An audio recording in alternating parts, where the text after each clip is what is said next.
Today, you will experience the life simulation of an Aztec priest. You are born into a noble family in Tenochtitlan. This city built upon a lake is the heart of the entire Aztec Empire. Your father is a warrior and your mother a skilled weaver. From the day you are born, a priest marks your forehead with the sun god symbol, prophesying you will become a servant of the gods. At 5, you are sent to the Kalmakak, the school for noble children. Here you must learn astronomy, calendrical systems, religious ceremonies, hieroglyphics, and combat skills. School life is brutally strict. You wake at 3 in the morning to pray and pierce your ears and tongue with cactus thorns as blood offerings. The pain brings tears, but you dare not cry out. At 10, you begin learning to observe the stars. An elder priest teaches you to identify Venus, Mars, and Orion. He says the movement of stars determines the fate of the empire. You discover an astonishing talent for calendrical calculations.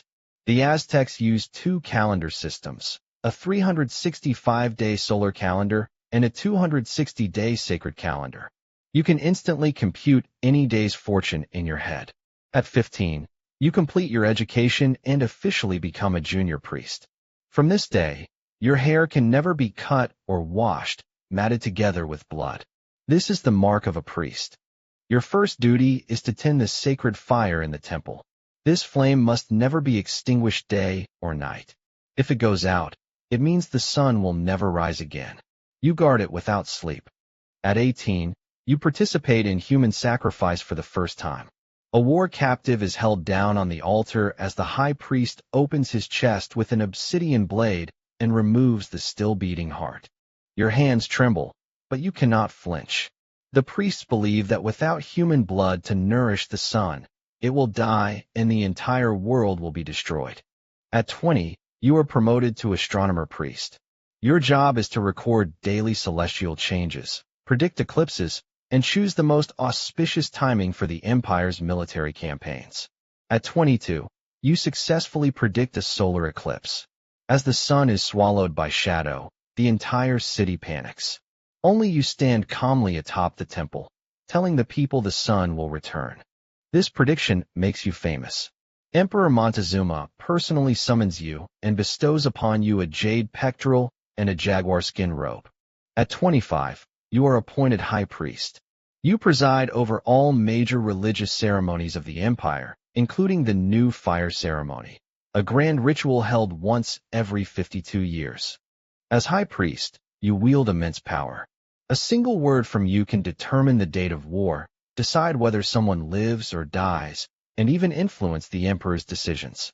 But you also bear a loneliness beyond ordinary comprehension. Priests cannot marry or own property. Everything you have belongs to the gods. In the quiet of night, you often stand alone atop the temple, gazing at the stars.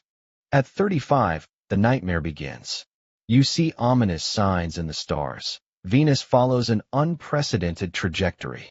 According to ancient prophecy, this means the feathered serpent god Quetzalcoatl is about to return. Months later, enormous wooden ships appear on the coastline. The people aboard have pale skin, wear iron armor, and ride beasts never seen before. They are the Spanish conquistadors. Emperor Montezuma is terrified and sends you to greet these strangers. You enter their camp bearing gold and jade, and behold gleaming steel armor and weapons that spit fire.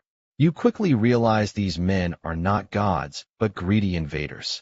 You urge the emperor to expel them immediately, but Montezuma hesitates.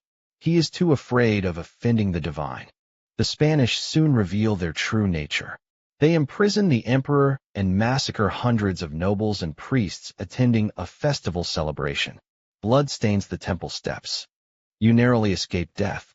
You lead the remaining priests and warriors in resistance, fighting the Spanish in fierce street battles.